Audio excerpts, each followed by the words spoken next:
The pain in my hip seemed to intensify with each tick of the grandfather clock in the corner of our bedroom. 3 months since my stroke, and the physical discomfort was nothing compared to the emotional devastation that had been building inside me for weeks. I hadn't been able to name it until today, until I saw them. My name is Vivian Steele. At 71, I've spent my life saving others as one of the first female cardiothoracic surgeons in Pittsburgh. I've held human hearts in my hands, literally bringing people back from the brink of death. But today, I couldn't even save myself from the betrayal happening under my own roof. Mrs. Steele, it's time for your medication. Natasha's voice carried that sickeningly sweet tone she'd perfected over the 3 months she'd been my physical therapist. Young, blonde, and with a body that had clearly caught my husband's wandering eye. I turned my head toward the doorway where she stood, pill cup in hand, her lipstick freshly applied, the same shade I'd seen smudged on Curtis's collar last week when he returned from a late night at the restaurant. "Put it on the nightstand, please," I said, keeping my voice even despite the fury simmering beneath. "I'll take it after I rest." She hesitated but placed the small paper cup down. "Dr. Steele said you should take these on schedule." Of course he did. Curtis, my husband of 50 years, had been micromanaging my medication ever since my stroke. I'd thought it was concern, but now I understood it was control. "I'm fine, Natasha. Thank you." I dismissed her with a slight wave of my hand, the one that still responded fully to my commands. The other rested in my lap, improving, but still not completely mine. After she left, I reached for the tablet I kept hidden between the mattress and box spring. Curtis thought I was technologically inept, another assumption about aging women that had worked to my advantage. It had taken only a few days after finding that lipstick to figure out his email password. Predictable man. Our anniversary date followed by his mother's maiden name. The emails between them were explicit, revolting in their intimacy. But it was the other correspondence that truly chilled me. Messages to our family lawyer about my diminished capacity. Discussions about having me declared mentally incompetent. Plans to transfer ownership of our restaurant empire, the one built with my inheritance and surgical earnings, solely to him before selling to an international conglomerate. 50 years of marriage, 2 children, 12 restaurants across 3 states, and he was planning to erase me from the equation entirely. I carefully replaced the tablet and took a deep, steadying breath. In the operating room, panic was the enemy. Clear thinking saved lives, and right now, I needed to save my own. That evening, Curtis came home smelling of his signature dish, coq au vin, and expensive cologne that I hadn't given him. "How's my girl today?" He leaned down to kiss my forehead, and it took everything in me not to recoil. "Better," I lied. I managed to walk to the window and back without the cane. His smile didn't reach his eyes. "Don't push yourself, Viv. There's no rush." Of course there wasn't. The longer my recovery took, the more time he had to implement his plan. "Rebecca called," I said, watching his reaction carefully. "Our daughter, the financial wizard behind our restaurant empire's success." A flicker of something, concern, crossed his face. "What did she want?" "To check on me. She's coming for dinner tomorrow." Another lie. But I needed to see how deep this conspiracy went. Was my own daughter involved in her father's betrayal? "Tomorrow? I have meetings all day with the investors." His voice rose slightly. "You should have consulted me." I gave him my best helpless smile, the one I'd never used during my career, but had perfected these past weeks. "I'm sorry, dear. I forgot. Should I call and cancel?" Curtis paused, then shook his head. "No, it's fine. I'll make it work." He patted my knee paternalistically. "Maybe having Rebecca here will be good for you. Give you some company." That night, after Curtis fell asleep, I eased myself out of bed. My rehabilitation had been progressing better than anyone knew. I'd been practicing walking when alone, pushing through the pain, regaining strength. Not because I was particularly dedicated to recovery, but because I knew I would need my strength for what was coming. I made my way to Curtis's home office. The man was meticulous about his recipes, but careless with security. The desk drawer key was taped under his desk, exactly where it had been for decades. Inside, I found what I needed: the operating agreement for Steele Fine Dining, our company. I'd signed it years ago, barely glancing at the details because I trusted my husband. Foolish. I photographed every page with my tablet, then carefully replaced everything. The next morning, I called an old friend from my surgical days. Judith Pierce had left medicine to pursue law later in life, specializing in medical malpractice before retirement. More importantly, she owed me. I'd saved her husband's life when an aortic aneurysm nearly took him during what should have been a routine gallbladder surgery. Judith, it's Vivian Steele. Vivian, I heard about your stroke. How are you recovering? Well enough to know my husband is having an affair with my physical therapist and planning to have me declared incompetent. Silence stretched between us. Then, tell me everything. And I did. By the time Rebecca arrived for dinner, a dinner I'd actually arranged that morning, I had the beginnings of a plan. My daughter arrived looking every inch the financial executive she was. Tailored suit, perfectly styled chestnut hair, and the confident stride she'd inherited from me. Mom, she embraced me carefully, as though I might break. You look better than I expected. Appearances can be deceiving, I replied, watching her expression closely. We settled in the sunroom, the spring light illuminating the garden Curtis had once tended himself before becoming too important for such tasks. Your father tells me business is booming, I began casually. That international group is still interested? Rebecca's eyes widened slightly. He told you about Global Gastronomy's offer? Of course, I lied smoothly. Though perhaps not everything. Refresh my memory? My daughter hesitated, and in that pause, I saw my answer. She knew something, but perhaps not everything. They want to acquire us completely, she finally said. The offer is substantial, enough for you and Dad to retire very comfortably. And what role would you play if this sale went through? Another hesitation. They've offered me a position as regional finance director. It would mean relocating to Chicago.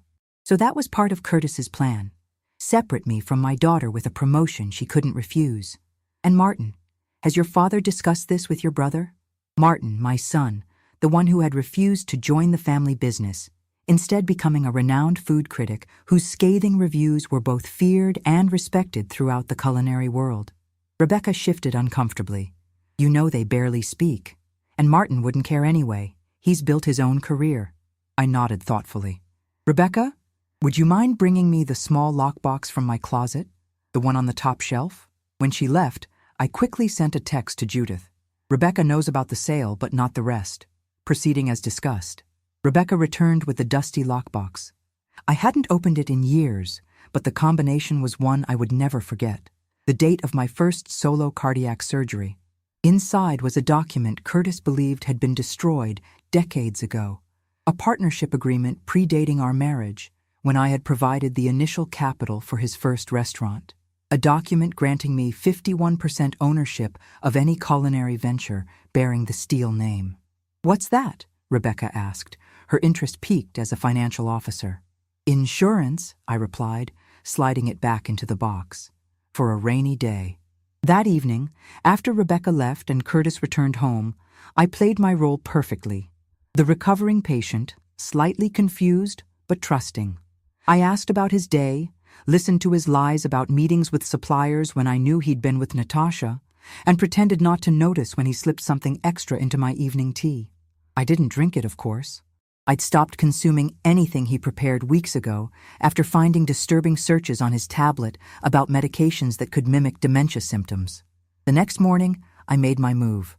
While Curtis was in the shower, I took his phone and sent a text to Natasha canceling her visit for the day. A family emergency requiring her attention elsewhere. Then I called a car service using the app my grandchildren had installed on my phone so Grandma can get around. The destination, Raymond Chen's office. Raymond had been our accountant for decades before Curtis replaced him with a younger, more innovative firm 3 years ago. Curtis had never known that Raymond and I still met for lunch twice a year, maintaining a friendship that had begun when we were both ambitious immigrants' children, determined to succeed in our chosen fields. Vivian! Raymond stood as I was escorted into his modest office. This is a surprise. A necessary one, I'm afraid. I lowered myself carefully into the chair across from him. I need your expertise, Raymond, and your discretion. By the time I left Raymond's office 3 hours later, I had confirmation of what I'd suspected. Curtis had been systematically moving assets out of our joint holdings for years, preparing for this moment. But he'd made crucial mistakes: signatures forged, transactions improperly documented, taxes improperly filed, ammunition I could use. I had the car take me directly to Martin's downtown apartment. We hadn't spoken in months, not since he'd published a scathing review of our flagship restaurant, criticizing the complacent cuisine resting on faded laurels. Curtis had been furious, but I had secretly agreed with every word. The innovation that had once defined Steel fine dining had disappeared years ago. Martin opened the door, surprise evident on his face, a face so like mine that it sometimes startled me. "Mom, what are you doing here? Should you be out alone?" "I'm perfectly capable of visiting my son," I said, moving past him into his apartment. It was minimalist and immaculate, with a wall of cookbooks and a kitchen that would make professional chefs envious. "We need to talk." "About Dad's review?" He sighed. "I stand by what I wrote. This isn't about your review. It's about your father's plan to sell the restaurants, cut me out of the proceeds, and have me declared mentally incompetent." Martin stared at me, speechless for perhaps the first time in his adult life. "Sit down," I said. "This will take a while." I told him everything: the affair, the plans I'd discovered, the consultation with Judith, the financial irregularities Raymond had identified. With each revelation, Martin's expression darkened. "That son of a bitch," he finally said. "I always knew he was arrogant, but this— I need your help, Martin. Your connections in the industry, your platform as a critic. What exactly are you planning to do, Mom?" I smiled, feeling more like myself than I had in months. "I'm going to sell your father's beloved restaurants before he can, and keep every dollar. The prenup doesn't cover businesses established with my capital. Your father thinks that original agreement was lost. It wasn't." Martin leaned back, studying me with new eyes. "You know, all those years watching Dad take credit for your contributions, I wondered why you never stood up for yourself. I had my career. The restaurants were his domain. And now I have nothing to lose." I reached for his hand. "Will you help me?" Martin squeezed my fingers. "Tell me what you need." As the spring afternoon faded into evening, we formulated the next phase of my plan. Martin would reach out to Diana Corey, the executive from Global Gastronomy who'd been courting Curtis. I would contact our family lawyer, not to discuss my condition, as Curtis planned, but to review the original partnership documents. By the time I returned home, darkness had fallen. Curtis was in the kitchen, phone pressed to his ear, his voice tight with barely controlled anger. "She's not answering. I don't know where—" He stopped abruptly when he saw me. "Never mind. She just walked in." He ended the call without saying goodbye. "Where the hell have you been, Vivian? I've been worried sick." The concern in his voice sounded genuine. He'd always been an excellent performer. It was part of his charm as the public face of our restaurants. "I went to see Martin," I said simply, lowering myself into a chair. "It's been too long since we talked." Curtis's face tightened. "You should have told me. You're not supposed to go out alone yet." "According to whom?" "My doctor cleared me for normal activities weeks ago." "You know how forgetful you've been. What if you'd gotten lost or fallen?" I smiled placidly. "But I didn't. And Martin and I had a lovely visit. He sends his regards." Curtis turned away, busying himself with dinner preparations. "Next time, tell me. Or have Natasha accompany you." Speaking of Natasha, she texted to check on that family emergency. "Is everything all right?" His hands stilled momentarily. "Just a misunderstanding." He changed the subject quickly. "Rebecca mentioned she visited. Did you have a good talk?" "Wonderful," I replied. "She told me all about Global Gastronomy's offer." The knife he was using paused mid-chop. "Did she?" Sounds like an excellent opportunity. When were you planning to discuss it with me?" Curtis turned, his expression carefully composed. "I was waiting for the right time. You've been focused on recovery, and I didn't want to burden you with business matters." "How considerate." I kept my voice neutral. "When is the next meeting with them?" He studied me for a moment. "Next week. Why?" "I'd like to attend." "Vivian, that's not necessary. Rebecca and I have it under control. Nevertheless, as co-owner, I should be present." Curtis placed the knife down carefully. "Co-owner? Vivian, you're a shareholder." "Yes, but the operational decisions were established in our original agreement, the one in my lockbox." His face paled slightly. "That old thing? It was superseded decades ago when we incorporated." Actually, no. The terms were quite specific about any business bearing the Steele name. I rose slowly from my chair. But we can discuss this with the lawyers if you prefer. For a moment, I saw a flash of the real Curtis, calculating, cold. Then his mask slipped back into place. You're confused, Viv. This is exactly why I've been concerned about your cognitive state since the stroke. Nung, am I confused about Natasha too? About the emails you've been sending to Dr. Winters about having me evaluated for diminished capacity? This time, the mask slipped completely. You've been going through my private correspondence? And you've been sleeping with my physical therapist while plotting to steal my company. Curtis stepped toward me, his voice dropping to a dangerous whisper. Be very careful, Vivian. You've had a medical event. You're not thinking clearly. If you pursue this, I'll have no choice but to accelerate the competency evaluation. I smiled then, feeling a surge of the confidence that had once carried me through 12-hour surgeries. Go ahead, my neurologist, my real doctor, not whatever quack you've been consulting behind my back, has already provided a complete evaluation showing my cognitive functions are unimpaired. Judith Pierce has it on file. Judith? What does your old friend have to do with this? She's representing me now. I suggest you have your lawyer contact her regarding any further discussions about Steele fine dining. I left him standing in the kitchen, speechless with rage. In our bedroom, I locked the door and called Judith. It's done, I told her. He knows I know. Are you safe there tonight, Vivian? I thought about the man downstairs, the stranger I'd been married to for 50 years. Yes, he won't risk anything that could appear suspicious now that he knows I'm represented. The documents are in order. We can file first thing tomorrow. And Diana Corey? Martin's meeting with her as we speak. I ended the call and sat on the edge of the bed, feeling the weight of decades of silence and accommodation lifting from my shoulders. Tomorrow would bring a storm, legal maneuvers, family confrontations, perhaps even public scandal. But for the first time since my stroke, perhaps for the first time in years, I felt fully alive. The woman who had trusted too easily was gone. In her place stood someone far more dangerous, a woman with nothing left to lose and everything to reclaim. The morning light filtered through the curtains as I opened my eyes, momentarily disoriented. For a brief second, I existed in the liminal space between my old life and new reality, before the weight of yesterday's confrontation with Curtis settled back on my shoulders. I listened for sounds in the house. Nothing. Glancing at the clock, 6:47 a.m., I realized Curtis had already left. Unusual for him to depart so early, but predictable under the circumstances. He was running, gathering his forces. My phone buzzed with a text from Judith. Meeting set with Diana Corey, 10 a.m. Martin will pick you up at 9:15. I eased myself out of bed, my body stiff but serviceable. In the bathroom mirror, I studied my reflection.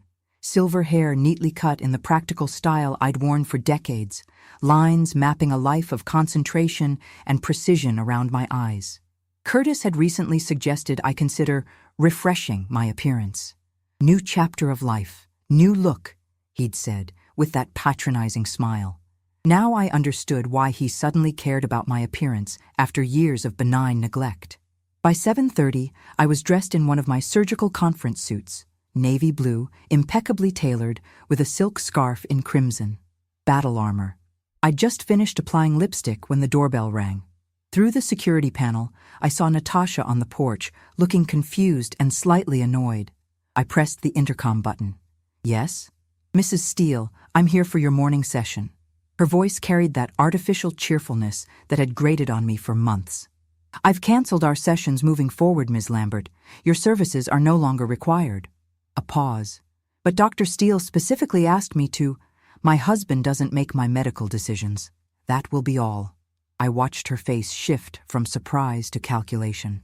Mrs. Steele, I really think you should reconsider. In your condition. My condition is none of your concern. Please leave before I contact the licensing board about your unprofessional conduct. Her expression hardened. Curtis said you might be difficult. Did he mention I recorded several of your encounters in this house while I was supposedly resting? Quite unprofessional for a physical therapist. That wasn't true, but she couldn't know that. The uncertainty that flashed across her face was worth the bluff. This isn't over, she said finally, turning to leave. On that point, We agree. I called a locksmith immediately afterward, explaining that I needed the locks changed due to missing keys. By 9 AM, the house was secured with new keys and a security code that Curtis didn't have. Martin arrived precisely at 9:15, his black Audi pulling into the driveway with the same precision he applied to everything in his life. "You look formidable," he said, as I settled into the passenger seat. "That's the idea." As Martin navigated through Pittsburgh's morning traffic, I reviewed the documents Judith had emailed. The original partnership agreement, my full medical clearance, and a detailed timeline of Curtis's financial maneuvers that Raymond had prepared. "Did you speak with Diana Corey?" I asked. Martin nodded, his eyes on the road. She was intrigued, especially when I mentioned the potential PR nightmare of buying a company from a man who was trying to defraud his stroke survivor wife. "And? She wants to hear directly from you. Hence this morning's meeting." We arrived at Judith's downtown office with 10 minutes to spare. Her assistant showed us to a conference room where Judith waited, elegant as always in a charcoal suit, her silver hair styled in a sleek bob. "Vivian," she embraced me warmly before pulling back to assess me. "You look ready for battle. I've been preparing for this moment longer than I realized." Diana Corey arrived exactly at 10, a striking woman in her early 50s with an air of contained energy. Her handshake was firm, her assessment of me swift and thorough. "Mrs. Steele, I admit this meeting comes as a surprise. Your husband gave me the impression you were indisposed. I'm sure he did. Just as I'm sure he neglected to mention several key facts about the ownership of Steele Fine Dining." For the next hour, I laid out the situation methodically, as I would have presented a complex case to surgical residents. The original capital investment, the legal agreement, Curtis's systematic efforts to marginalize my role over decades, the recent plot to have me declared incompetent. Diana listened without interruption, occasionally making notes on a sleek tablet. When I finished, she was silent for several moments. "These are serious allegations," she said finally. "They're not allegations, they're documented facts." I nodded to Judith, who slid a folder across the table. Diana examined the contents carefully. "This original agreement appears to give you controlling interest, 51%, which Curtis believed was lost decades ago. And your daughter, Rebecca? What's her position in this?" "She knows about your acquisition offer, but not about her father's plans regarding me.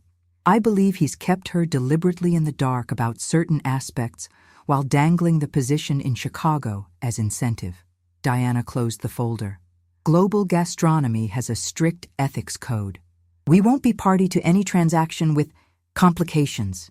There won't be complications if you deal with me instead of Curtis." Her eyebrow arched.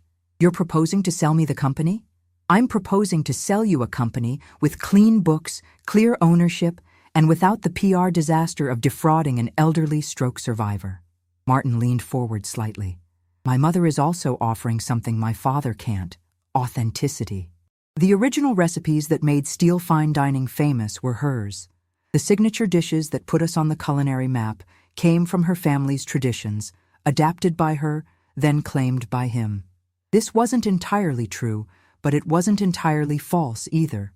Curtis had always borrowed liberally from my Italian grandmother's recipes, refining them with French techniques he'd learned in culinary school. Diana studied me with new interest. "And you'd be willing to include these original recipes as part of the acquisition?" "With proper attribution, yes. I'll need to discuss this with my team." She gathered her things. "But I'm interested in continuing this conversation." After she left, Judith turned to me. "That went better than expected." "We're not done yet." I checked my watch. "Curtis will have heard from Natasha by now. Rebecca too, most likely." As if summoned by my words, my phone rang. Rebecca's name flashed on the screen. "Mother, what the hell is going on? Dad just called me, completely frantic, saying you've lost your mind." "I'm perfectly sane, Rebecca. Unlike your father, who's been sleeping with my physical therapist and planning to have me declared incompetent." Silence. Then, that can't be true. Check your email. I've sent you everything. The emails, the consultation with that hack psychiatrist, the financial transfers." I could hear her breathing on the other end of the line. "I'm in a meeting. I'll call you back." She wouldn't call back immediately, I knew. She'd verify. Rebecca never took anything at face value. a quality that made her an excellent CFO but sometimes a difficult daughter. Martin drove me home, both of us quiet, processing the morning's events. As we pulled into the driveway, he tensed. "Dad's here." Curtis's Mercedes was parked haphazardly near the garage, a sign of his agitation. In 50 years, I'd never seen him park carelessly. "You don't have to go in," Martin said. "Come stay with me until this blows over." "This isn't going to blow over, Martin. And I'm not leaving my home." Inside, Curtis was waiting in the living room, his normally impeccable appearance disheveled. He rose when we entered, his expression shifting from anger to calculation when he saw Martin. "So you've dragged our son into this delusion of yours," he said. Martin stepped slightly in front of me. "The only delusion was thinking you could get away with it." Curtis ignored him, focusing on me. "Vivian, this has gone far enough. You're unwell. You need help." "The locks have been changed," I said calmly. "I'd like you to leave. This is my house. It's our house, paid for with surgical earnings that were primarily mine. Now, you can leave voluntarily, or Martin can call the police and show them the evidence of financial exploitation of an elderly person. Your choice." Curtis's face reddened. "You ungrateful. After everything I've done for you." "Save it," Martin snapped. "We've seen the emails. We know exactly what you've done and what you were planning to do." For a moment, I thought Curtis might lunge at Martin. Instead, he straightened, his mask of control slipping back into place. "This isn't over, Vivian. Not by a long shot." He grabbed his coat. "When you come to your senses, call me." After he left, I sank onto the sofa, suddenly exhausted. The adrenaline that had carried me through the morning was fading. "You okay?" Martin asked, concern etched on his face. "Just tired. It's been a long time since I performed in high-stakes situations. You were magnificent." He sat beside me. "But this is just the beginning. Dad won't give up easily. I'm counting on it." I patted his hand. "Your father's greatest weakness has always been his pride. He'll make mistakes." That evening, alone in the house that had never felt entirely mine despite 5 decades of residence, I reviewed the next steps of my plan. Raymond was discreetly gathering documentation of all the financial irregularities in the restaurant operations. Judith was preparing injunctions to prevent Curtis from accessing business accounts. Martin was reaching out to contacts in the culinary world, controlling the narrative before Curtis could spin his own version. The only wild card was Rebecca. She finally called just after 9, her voice tight. "I've reviewed everything you sent. And I don't know what to think. These emails, they're damning. But Dad says they're taken out of context. What context would justify conspiring with a doctor to have me declared incompetent?" She was silent for a moment. "He says he was worried about you, that your behavior has been erratic since the stroke. Has it seemed erratic to you?" "No," she admitted, "but I don't see you every day." "Rebecca, think about it. Have I ever, in your entire life, shown signs of mental instability? Even after the stroke, even during recovery, have I ever seemed anything other than myself?" More silence. Then, quietly, "No, you've always been the steady one. Your father offered you Chicago to keep you from looking too closely at what he was doing." "That's not fair. I earned that position." "Of course you did. But the timing wasn't coincidental." I could almost hear her thinking, reassessing conversations and meetings from the past months. "What are you planning to do?" she finally asked. "Sell the company before he can. Honor the deal with Global Gastronomy, but on my terms. Those restaurants are his life's work." "They're our life's work," I corrected. "Built with my money, my family's recipes, and supported by my career. While he took the glory, I took night calls and performed emergency surgeries. If you do this, there's no going back. He'll never forgive you. I don't want his forgiveness, Rebecca. I want justice." After we hung up, I wasn't sure where she stood. Rebecca had always been closer to Curtis, sharing his ambition and business instincts. But she was also pragmatic to her core. She would align with whoever offered the clearest path forward. The next morning brought a flurry of legal maneuvers. Curtis's lawyer, a slick corporate attorney half my age, filed an emergency petition questioning my competency. Judith countered with my neurologist's comprehensive evaluation and a motion for financial discovery. By noon, we had a temporary restraining order preventing Curtis from accessing the business accounts or entering any Steel fine dining property. Diana Corey called just after lunch. Mrs. Steele, I've discussed your situation with my board. We're prepared to proceed with the acquisition, dealing exclusively with you, pending verification of your ownership claims, of course. Of course. However, we'd like to revise our offer. Given the unusual circumstances, I had anticipated this. You're proposing a discount due to the potential complications. We're taking on significant risk. You're getting a bargain, Ms. Corey. The price remains as originally negotiated with my husband, or I'll find another buyer. Believe me, once the story of a prominent restaurateur attempting to defraud his stroke survivor wife becomes public, I'll have options. A pause. You're not what I expected, Mrs. Steele. I've heard that my entire career. By the end of the call, she had agreed to the original terms with one addition. I would serve as a consultant for 6 months, helping transition my grandmother's recipes and training their chefs in the authentic techniques. As I ended the call, the doorbell rang. Through the security panel, I saw Rebecca, looking uncharacteristically uncertain. I opened the door, and for a moment we simply looked at each other, mother and daughter, so different in our approaches to life, yet linked by something deeper than circumstance. I spoke with Martin, she said, and Dad, and his lawyer. I waited. I saw the psychiatric consultation Dad arranged, the one claiming cognitive decline based on symptoms I've never observed. She took a deep breath. I've withdrawn from the Chicago position. Something tight in my chest loosened slightly. Come in. In the kitchen, as I prepared tea, a ritual that had steadied my hands through decades of surgical pressure, Rebecca studied me with new eyes. Why didn't you ever tell me? About the original investment, about your role in the recipes. I placed a cup before her. It seemed unimportant compared to building a career where women were barely tolerated. The restaurants were your father's domain. While you saved lives. While I saved lives, I agreed. And now? Now I'm saving myself. Rebecca nodded slowly. Global Gastronomy called me this morning, asking about financial documentation. And? I told them I'd provide everything they needed. To you, not to Dad. She wrapped her hands around the teacup. He's furious, says I've betrayed him. The irony wasn't lost on either of us. What happens next? She asked. We complete the sale. You decide whether to accept a position with Global Gastronomy or move on. And I paused, considering the future that had seemed so prescribed just weeks ago. I reclaim what's left of my life. That afternoon, I met with Raymond to review the complete financial history of Steele Fine Dining. The picture that emerged was troubling, but not surprising. Years of Curtis gradually shifting assets, giving himself excessive compensation while minimizing mine, creative accounting that bordered on fraud.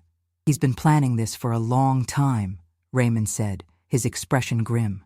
Not this specifically, but creating distance between me and the finances? Yes. That's been ongoing since the beginning. The next blow came from an unexpected quarter. As Raymond was leaving, I received a call from our family physician, the man who had delivered both my children and treated my family for 4 decades. Vivian, I'm disturbed by what I'm hearing. Curtis came to see me, extremely concerned about your mental state. Did he mention he's having an affair with my physical therapist and trying to take control of our business? A pause. He mentioned delusions. Robert, you've known me for 40 years. Have I ever struck you as delusional? No, but stroke can... I've been evaluated by Dr. Patel at Presbyterian. I'll have her send you the results directly. After ending the call, I sat in the sudden silence of the house, feeling the weight of Curtis's machinations. He was activating every connection, attempting to build a case against me. The respected surgeon, the co-founder of the business, reduced to a confused old woman imagining conspiracies. I wouldn't let it happen. That evening, Martin returned with takeout and news from his industry contacts. The rumor mill is churning. Dad's been calling in favors, trying to get ahead of whatever story breaks. And? Most people are reserving judgment. Your reputation in this city is pretty unassailable, Mom. 30 years of saving lives buys a lot of goodwill. I picked at my food, suddenly aware of how exhausted I felt. The stress of the past days, combined with my still recovering body, was taking its toll. Martin noticed. You need to rest. Tomorrow's the meeting with Global Gastronomy's legal team. I know. I just keep waiting for Curtis's next move. Whatever it is, We'll handle it. After Martin left, I secured the house and prepared for bed, my mind still racing with contingencies and countermoves. As I finally drifted toward sleep, my phone buzzed with a text from an unknown number. You have no idea what you're up against. Curtis Steele made you. He can unmake you just as easily. Natasha. I blocked the number without responding. Let them threaten. Let them scheme.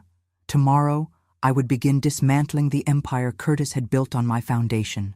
And when I was finished, he would understand what it meant to lose everything you believed was yours. Sleep came in restless fragments that night, my mind cycling through strategies and countermoves like the methodical checklist I once used before complex surgeries. By dawn, I was already awake, reviewing documents at the kitchen table when my phone rang. Judith's name flashed on the screen. "Turn on the news," she said without preamble. I fumbled for the remote, switching to the local morning show.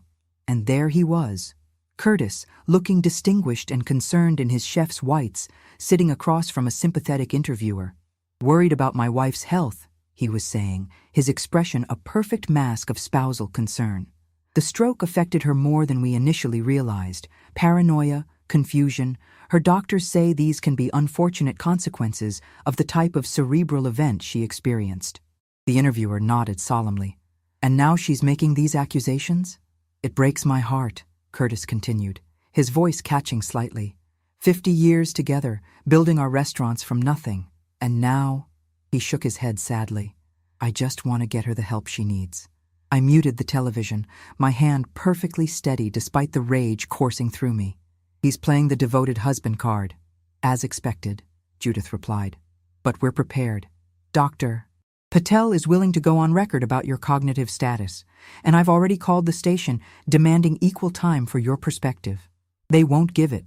Curtis has been cultivating those relationships for decades. Free meals, personal appearances, charitable donations. Then we go digital. Martin's connections in food media will be crucial now." I ended the call and immediately phoned Martin, who had already seen the interview. "That manipulative bastard," he fumed. "Using Mom's health like this?" "Focus, Martin. We need to counter this narrative immediately. Your industry contacts, your social media platforms, use them." Within an hour, Martin had mobilized his considerable following.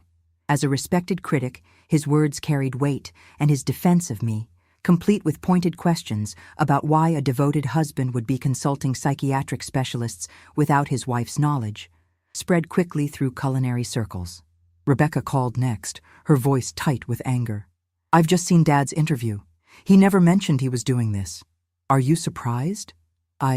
She hesitated. "No, not anymore." After a pause, she added, "The Global Gastronomy legal team wants to postpone today's meeting in light of these developments." Cold dread settled in my stomach. Curtis is creating exactly the doubt he needs. "I've scheduled a video call with them in 30 minutes. I think you should join." The call was tense from the outset. Diana Khoury's face revealed nothing as she introduced her legal team. 3 serious-looking individuals whose expressions suggested they were regretting their involvement. "Mrs. Steele," Diana began, "I'm sure you understand our concern. Your husband's public statements raise questions about the viability of this transaction." "They raise no legitimate questions," I replied calmly. "They represent a desperate attempt by a man who has been caught in financial impropriety and personal betrayal." The lead attorney, a silver-haired man with wire-rimmed glasses, leaned forward. "With respect, Mrs. Steele, we need absolute certainty about your capacity to enter into this agreement.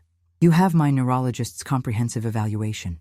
You have financial records demonstrating my husband's systematic efforts to divert assets. What you're witnessing is not my incapacity, but his desperation." Rebecca unexpectedly spoke up.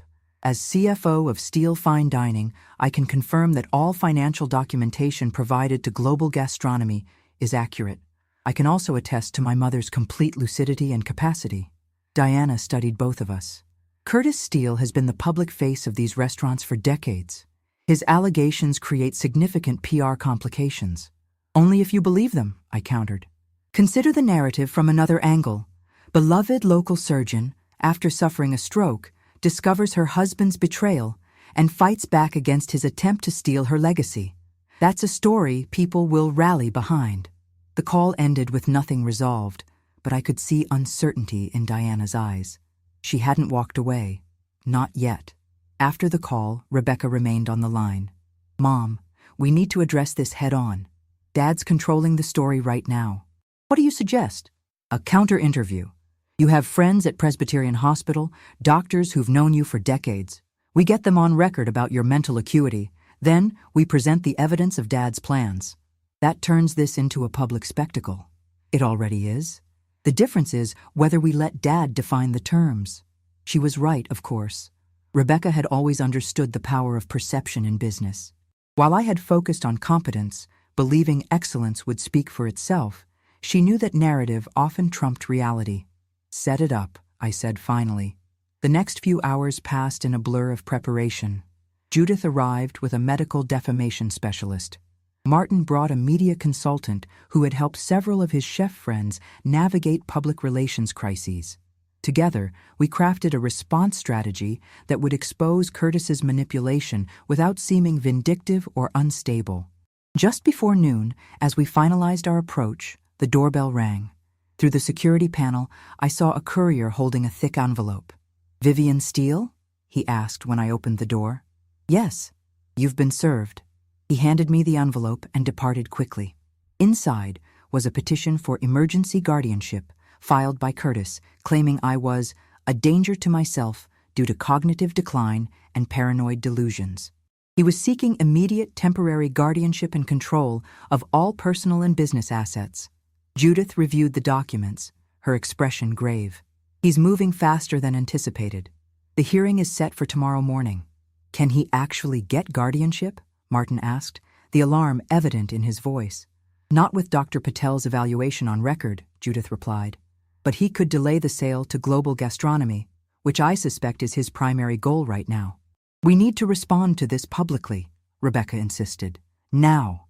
Within an hour, I was seated in the office of Dr. Catherine Patel, my neurologist, with a reporter from the Pittsburgh Post-Gazette and another from a popular medical podcast. Dr. Patel, a woman I had mentored 2 decades earlier when she was a medical student, spoke with the clear authority of her position.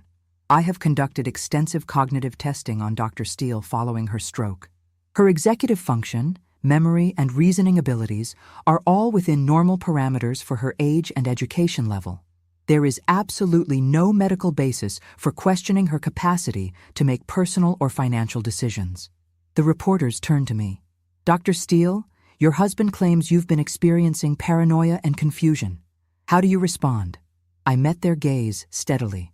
"I discovered evidence that my husband was having an affair with my physical therapist and planning to have me declared incompetent. He calls this paranoia. I call it unpleasant fact. You're a renowned surgeon who saved countless lives in this city. Why would your husband make these claims if they weren't true? Because Steele Fine Dining was built with my family money and recipes. Because I own 51% of the company according to our original partnership agreement.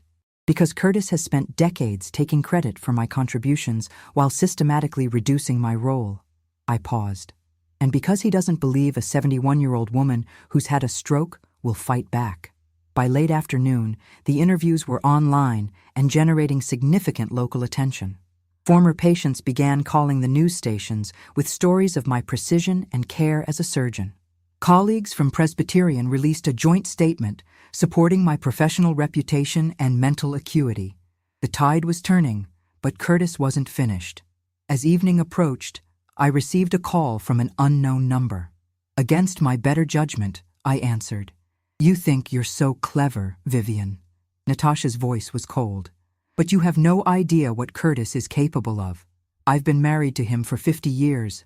I know exactly what he's capable of. Do you?" She laughed softly. "You didn't know he was sleeping with me for months. You didn't know he's been documenting your episodes since the stroke. The confusion, the memory lapses." My blood ran cold.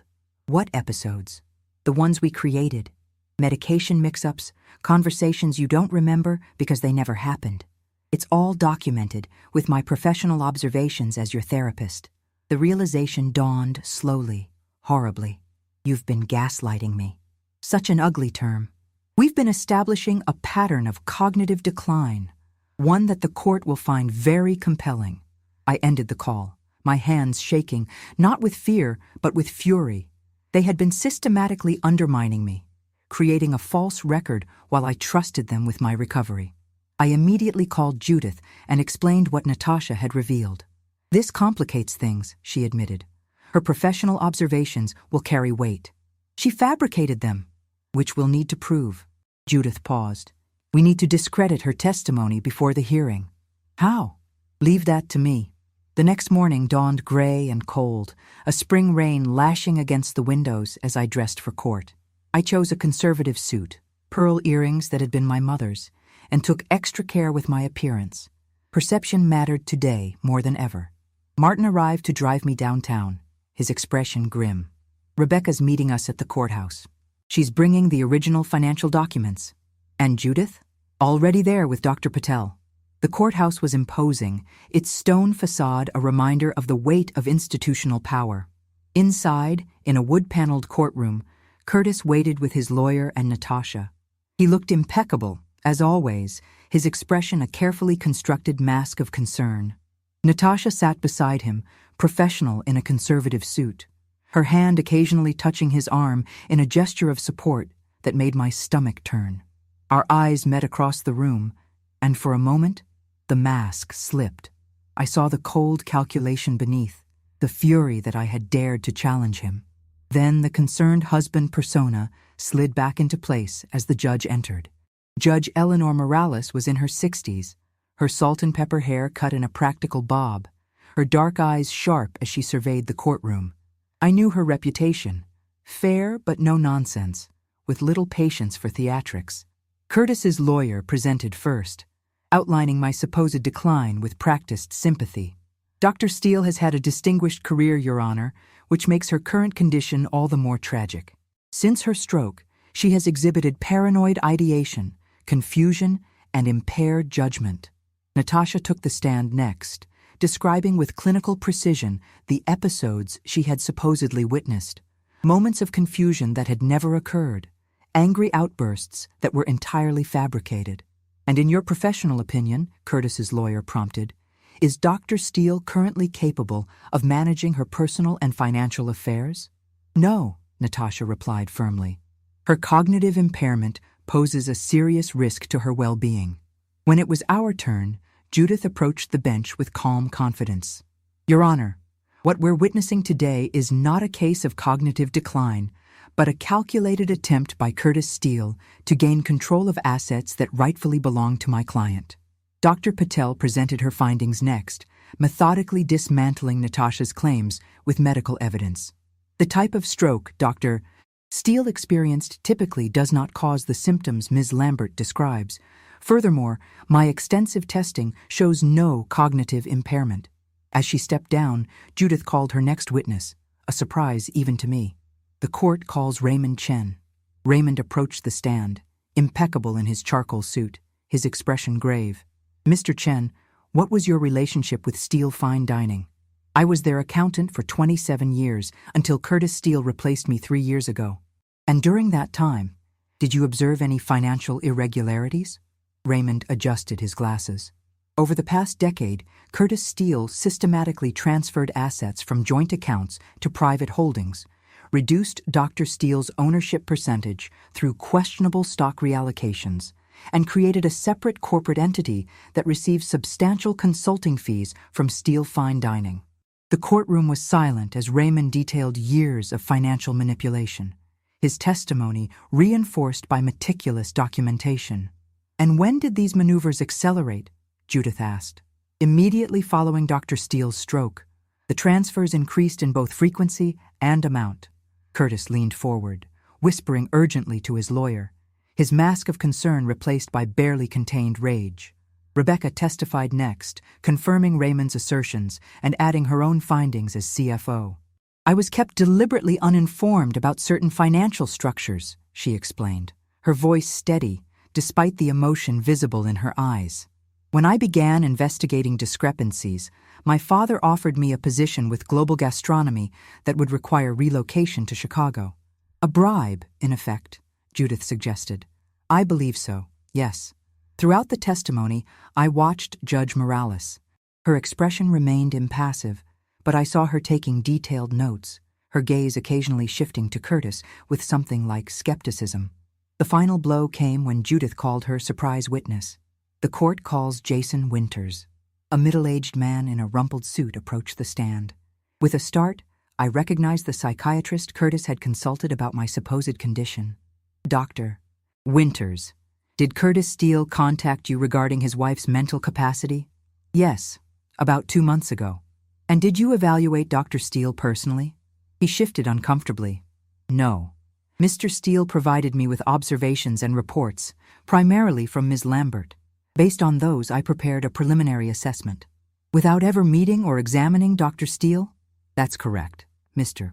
Steele said she was resistant to evaluation, so we discussed strategies to document her behavior for potential guardianship proceedings. So you helped craft a case against Dr. Steele based solely on her husband's claims? Dr. Winters looked distinctly uncomfortable now. In retrospect, it was not my finest professional moment. By the time closing arguments concluded, the shift in the courtroom was palpable. Judge Morales studied both parties before delivering her ruling. I find no evidence supporting the need for emergency guardianship. On the contrary, the evidence suggests this petition was filed in bad faith as part of a broader attempt to gain control of assets rightfully belonging to Dr. Steele. She fixed Curtis with a stern gaze. The petition is denied. Furthermore, I am issuing a temporary restraining order preventing Mr. Steele from accessing any Steele fine dining accounts or properties pending full financial investigation. Outside the courtroom in the marble hallway, Curtis approached me, his lawyer attempting unsuccessfully to hold him back. You think you've won? His voice was low, controlled, but vibrating with rage. This company is my life's work. I built it from nothing. You were just the checkbook. I met his gaze steadily. No, Curtis. I was the foundation you built upon, the support you leaned on, the safety net that allowed you to take risks. And now I'm the reckoning you never saw coming. Rebecca stepped between us. Dad, don't make this worse than it already is. Curtis looked at her with undisguised betrayal. You chose her side. I chose the truth. He turned and walked away, Natasha hurrying after him, their body language speaking volumes. This battle was won, but the war was far from over. Back at home, exhausted but vindicated, I received a call from Diana Khoury. Dr. Steele, I followed the court proceedings with interest. And Global Gastronomy remains committed to acquiring Steele Fine Dining, with you as the primary negotiator. Our legal team is satisfied with your capacity to enter into this agreement. Relief washed over me. Thank you. Don't thank me. This is a business decision. Your husband has created a PR nightmare, but you've emerged as a sympathetic figure. The narrative of the accomplished woman reclaiming her legacy is one we're happy to align ourselves with. After the call ended, I sat in my garden, watching the spring rain taper off, leaving everything fresh and renewed. Martin brought tea, settling into the chair beside me. You did it, Mom. Part of it, I corrected. Curtis won't give up. He'll find another angle. Let him try. The truth is on record now. I sipped my tea, considering the path forward. The Global Gastronomy deal is back on. We'll need to move quickly before Curtis can regroup. What about afterward? Have you thought about what comes next for you? I hadn't, not really. For so long, my identity had been defined by my roles: surgeon, wife, mother, silent partner. Now, at 71, I was being forced to reimagine myself. One battle at a time, I said finally. That evening, as I prepared for bed, I noticed a text from Rebecca. Dad's called an emergency board meeting for tomorrow. Says he has evidence that will change everything. I stared at the message, a chill running through me despite my courtroom victory. Curtis had access to decades of our shared history. What card did he still have to play? The answer came at midnight, when my email chimed with a message from Curtis himself. The subject line read simply, "You should have left well enough alone." I opened it to find a single attachment, a scanned document from 30 years ago, a malpractice settlement I had nearly forgotten. The case that had almost ended my career, the one mistake that still haunted my dreams. A surgery where I had made a judgment call that resulted in a patient's death. The hospital had settled quietly, the records sealed by court order. How Curtis had obtained this document, I couldn't imagine. But its message was clear. If I proceeded with selling his beloved restaurants, he would destroy the reputation I had spent a lifetime building. I closed the email, my hands perfectly steady despite the storm raging within. So this was his final play, mutually assured destruction. If he couldn't have the restaurants, he would make sure I lost something equally precious, my professional legacy. What Curtis failed to understand was that 50 years of being underestimated, overlooked, and marginalized had prepared me for this moment. I had survived in a field that had never wanted me. I had excelled despite barriers at every turn. I had saved countless lives with the same hands that had failed that one patient. I picked up my phone and texted Rebecca, "Tell your father I'll see him at the board meeting." Then I called Judith. We had work to do before morning. Sleep eluded me that night as I formulated my response to Curtis's threat. By dawn, I was already dressed and reviewing the old malpractice case with clinical detachment. The facts hadn't changed in 30 years. A high-risk surgery, a split-second decision, a tragic outcome. What had changed was me. The boardroom of Steel Fine Dining occupied the top floor of our flagship restaurant downtown. I hadn't visited in years. Another way Curtis had gradually edged me out of the business I'd helped create. As I entered, leaning only slightly on my cane, the conversation halted abruptly. Curtis sat at the head of the table, a position he'd claimed so long ago that no one questioned it anymore. The other board members, mostly Curtis's golf partners and culinary world connections, regarded me with mixtures of surprise, discomfort, and curiosity. Rebecca and Martin flanked me as I took a seat directly opposite Curtis. "Vivian," Curtis nodded stiffly. "I wasn't sure you'd come. I believe there was some evidence you wanted to present?" My voice was steady, my gaze unwavering. Curtis signaled to his assistant, who distributed folders to each board member. "Before we begin, I want to emphasize that this is not how I wanted things to proceed. I've tried to protect Vivian's reputation, but her recent actions have forced my hand." The board members opened their folders, and I watched their expressions shift as they reviewed the malpractice documents. Curtis had been thorough. The settlement agreement, the original complaint, even confidential hospital review notes that should have been impossible to obtain. 30 years ago, Curtis continued, his voice carrying the practiced gravity of a man accustomed to holding court. "My wife made a critical error during surgery that resulted in a patient's death. The hospital settled quietly to avoid scandal, and the records were sealed."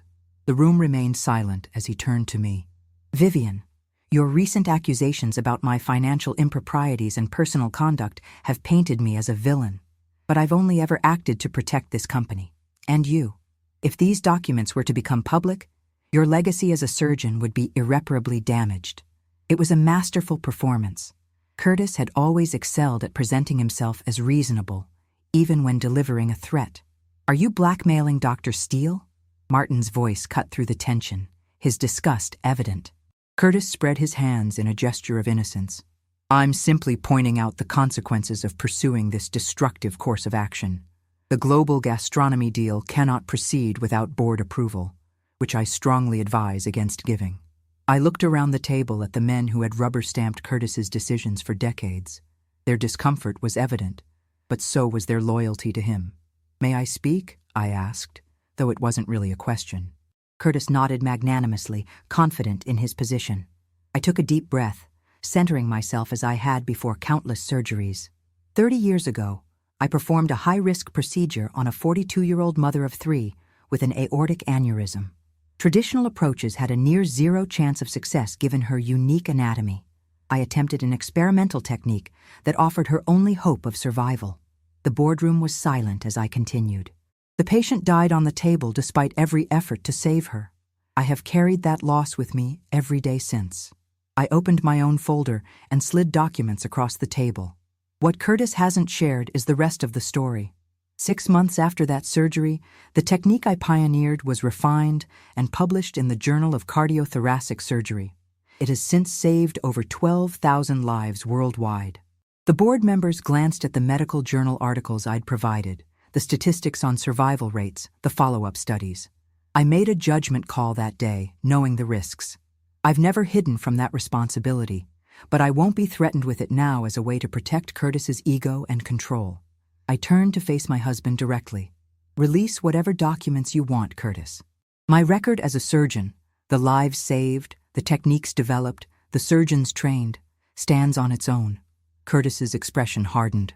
This isn't just about the malpractice case, Vivian. I have other information, personal matters that would embarrass us both if made public. You mean your affair with Natasha? Or perhaps your systematic financial exploitation of your stroke survivor wife? Those are already public thanks to the court hearing. For the first time, uncertainty flickered across Curtis's face. He hadn't expected me to call his bluff. Rebecca cleared her throat, drawing all eyes to her. As CFO, I need to inform the board that our financial position has become precarious. Several key investors have expressed concerns following recent publicity about leadership disputes. The global gastronomy offer represents our best option for ensuring the company's survival and protecting shareholder value.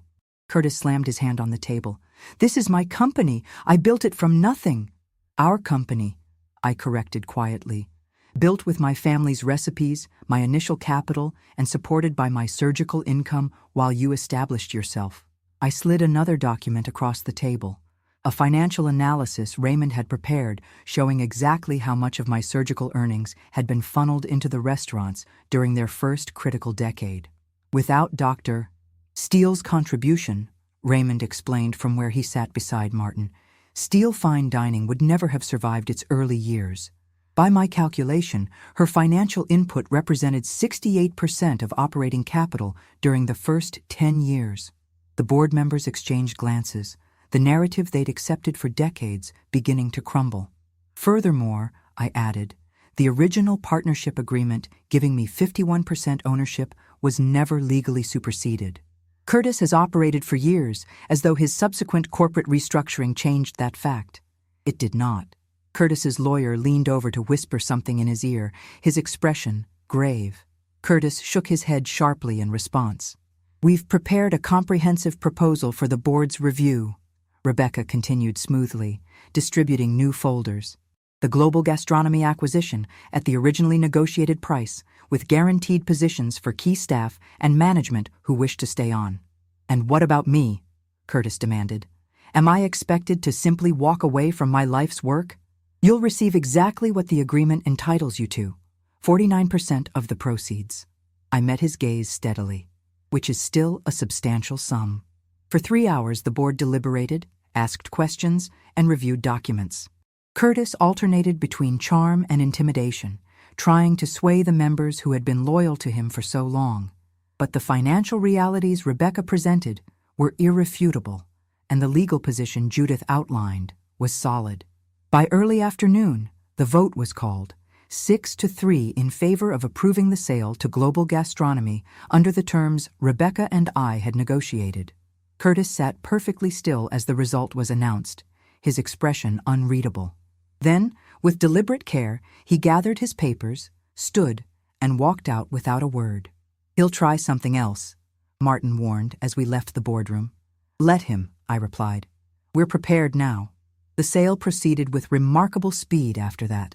Diana Khoury's team moved efficiently, clearly eager to complete the transaction before anything else could derail it. Within 2 weeks, contracts were signed, funds transferred, and Steele Fine Dining officially became part of Global Gastronomy's portfolio. My share of the proceeds, significantly larger than Curtis had anticipated when he began planning the sale, was immediately transferred to a new account Curtis couldn't access. His portion went to an escrow account pending resolution of financial irregularities Raymond had identified during his forensic examination of the books. Curtis filed suit, of course, challenging the sale on multiple grounds. But with the transaction complete and Global Gastronomy's considerable legal resources now aligned with our interests, his chances of prevailing were slim. I didn't see Curtis during those weeks. He'd moved into a downtown hotel, communicating only through his lawyers. Natasha had disappeared entirely, back to wherever she'd come from once her usefulness to Curtis had ended. The day the sale finalized, Rebecca joined me for dinner at home, the first time we'd had a moment to simply be mother and daughter since this ordeal began. What will you do now? She asked, as we sat in the garden, watching the summer twilight deepen around us. I considered the question. At 71, with more money than I could spend in my remaining years, what did I want? I've been offered a position consulting on Global Gastronomy's charitable foundation, I said, using restaurants to address food insecurity. Rebecca nodded approvingly. And Dad? That's for him to decide. The divorce papers have been filed. Once the financial settlement is complete, we'll have no reason for further contact. He's lost everything that mattered to him, Rebecca observed, not without compassion. The restaurants were his identity, as surgery was mine. The difference is, I never tried to take his identity from him. He was willing to destroy mine. Later that evening, alone in the house that would soon be sold as part of the divorce settlement, I found myself in Curtis's former office. It still held the awards, the magazine covers, the photos with celebrities, the carefully curated evidence of a successful life. On impulse, I opened the desk drawer where I'd found the operating agreement so many weeks ago. Among Curtis's papers was a small velvet box I recognized, the one that had held my engagement ring 50 years earlier. Inside was a tarnished silver locket I hadn't seen in decades. The inscription inside read simply, "To V, all my dreams begin with you. C." For a moment, I felt the weight of all we had lost, not just in these recent months, but over the slow erosion of decades. The young surgeon and ambitious chef who had once believed they could conquer the world together had disappeared so gradually that I hardly remembered when we'd lost ourselves. I closed the locket and returned it to the drawer. That chapter was finished. 1 month after the sale, I purchased a new home, a sleek, modern apartment overlooking the river, filled with light and lacking any trace of the life I'd shared with Curtis. Martin helped me move in. Rebecca organized my new kitchen, and for the first time in longer than I could remember, I felt truly at peace. The stroke that Curtis had seen as an opportunity had become, ironically, my liberation. It had forced me to confront not just his betrayal, but my own complicity in decades of surrender, small compromises that had accumulated until I barely recognized myself. My work with Global Gastronomy's foundation gave me purpose, channeling my organizational skills and precision into new ventures. Diana Curie proved to be a formidable ally, her business acumen matched by genuine social concern. Curtis's lawsuit eventually settled out of court. He received his share of the proceeds, diminished by penalties for the financial irregularities Raymond had documented. According to Martin, he was planning to open a small restaurant in Florida, starting over at 73. On the anniversary of my stroke, I stood on my balcony, watching the sunset reflect on the river. My body had healed as much as it ever would. The slight limp remained, and occasionally words eluded me momentarily. But my mind was clear, my purpose restored, my relationships with my children stronger than they had been in years. The phone rang, Diana calling about a new initiative for the foundation. As I answered, I caught my reflection in the window glass. I barely recognized the woman who looked back at me, not because she appeared older or different physically, but because of the unburdened strength in her eyes. Curtis had been wrong about so many things, but perhaps his greatest miscalculation was assuming that age and illness had weakened me. Instead, they had burned away everything non-essential, leaving behind only the steel at my core. The same steel that had carried me through decades in operating rooms, raising children, and building a life. He had thought he was dealing with a diminished version of the woman he'd married. Instead, he'd awakened something far more dangerous, a woman with nothing left to lose and everything to reclaim. If you've enjoyed my story, please hit the subscribe button below. And remember to turn on notifications so you don't miss my next video, where I'll share how I rebuilt my life after losing everything. Don't forget to leave a comment telling me what you would have done in my situation. Would you have forgiven the betrayal or fought back like I did?